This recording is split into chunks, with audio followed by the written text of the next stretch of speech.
The Democratic Alliance is calling for government's urgent intervention to prevent retrenchments at the troubled South African Post Office. On Wednesday, business rescue practitioners confirmed that the Post Office's efforts to get the temporary employer-employee relief scheme failed.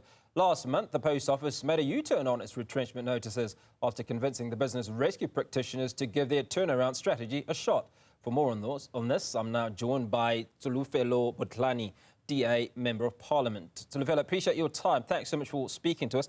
That number is 5,000, right? But it's 5,000 families, so it's a much bigger number than those 5,000 that could be impacted by this retrenchment.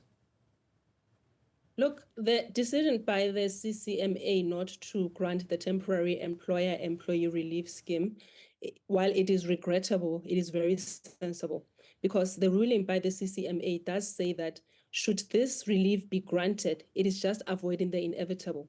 And the Democratic Alliance has been sounding the alarm on the state of SAPO to say SAPO is not a sustainable business, not even at the face of the SAPO of tomorrow strategy. So this just confirms the point that the Democratic Alliance has been making over the years to say SAPO is not a sustainable business model. And we are really at a point where we have been saying as a Democratic Alliance, this is going to be the end game, where families go without jobs, where breadwinners are laid off. So let's talk about why it's not a sustainable business. Where are the shortcomings? Look, if you read the report by the CCMA, it is clearly outlined.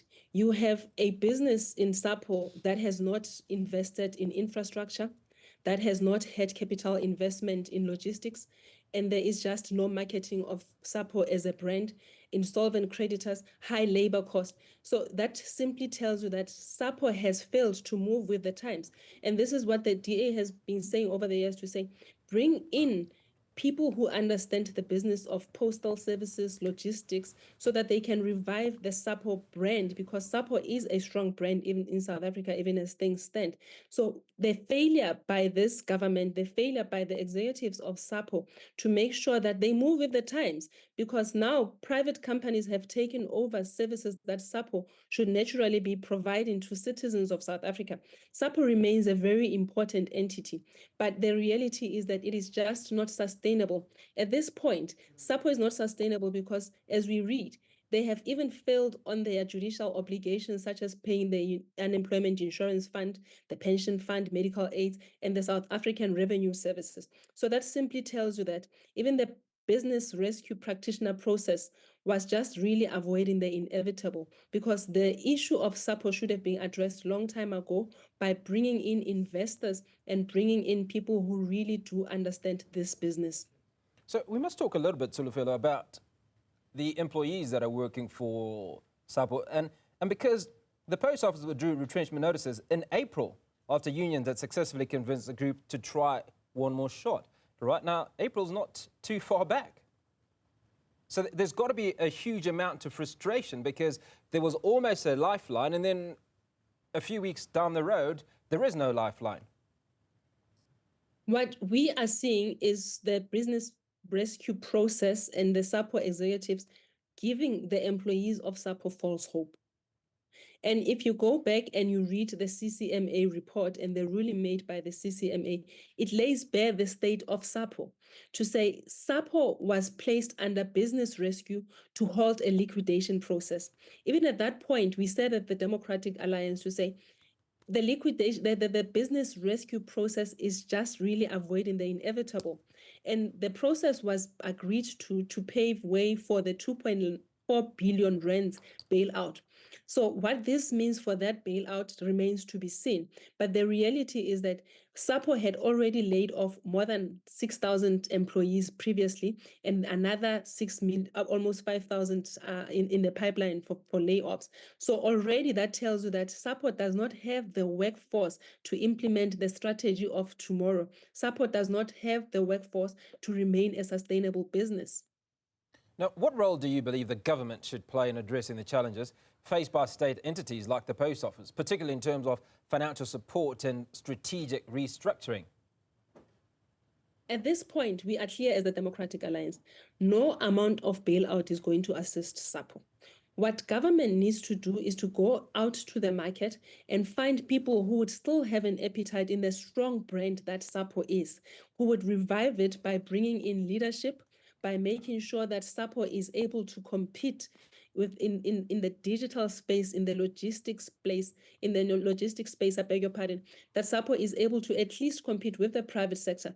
But that is not going to happen with this current government, and clearly not going to happen with this executive. So we need a new leadership for SAPO that will understand that you do not have a South African post office for the sake of having a post office. You have a South African post office that can deliver social grants, a post office that can deliver services as mandated by legislation. So where we are at this point, it's really a lack of political will which has brought us to this point. It is the failure to respond to the ever-changing times and digitalization that has brought SAPO to this point. And as I have mentioned before, leadership. Now, how would you suggest improving oversight and accountability within state-owned enterprises, because there are many that are potentially in this position, and ensure that they're managed effectively and sustainably? There are many and far too many, and they are costing us as the South Africans taxpayers a lot. And it is not sustainable for every second state-owned company to be placed under bailout, to be receiving funds from their treasury. Again, it is an issue of political will. If we had a political party, a political system that allowed for state-owned companies to be partially privatized, so that people that understand their respective industries are brought in to ensure that those companies become at least self-sustainable. Just like SAPO, SAPO is not meant to be profitable. Now all you see is the department closing SAPO branches saying they are not profitable. They were never meant to be profitable. They were meant to provide a government service. So you provide a government service, but once you bring in private partners, they know how to model a business to make it sustainable at least. Final question. The losing of these jobs, or shedding of these jobs, if you will, is on the eve of the election, 5,000 individuals being implicated. Do you think that it's going to affect how these individuals are going to vote? I hope it does, because what we see at this point is a result of a government that will insist on implementing its policies at whatever cost, with the knowledge that bailouts will be implemented, that states will be expected to provide bailouts. We are where we are today, with over 5,000 families who are going to go hungry because they're going to lose their jobs because of poor political leadership. So it is the responsibility of each and every South African to ensure that you put a government in place that understands the important role that government has to play, and the importance of making sure that government does not control everything. We are exactly here where SAPO is on its knees because the government insisted on controlling everything. The DA government is calling on all South Africans to ensure that they vote correctly, and they vote for a government that will care for them, that will ensure that we maintain the jobs that are already in the system and create more jobs, and indeed make sure that state-owned companies are properly managed. Thank you. And that's where we'll leave that conversation. Tsholofelo Bodlani, appreciate your time. DA, Member of Parliament, suggesting that the retrenchment of those 5,000 workers at the South African Post Office will impact how they vote.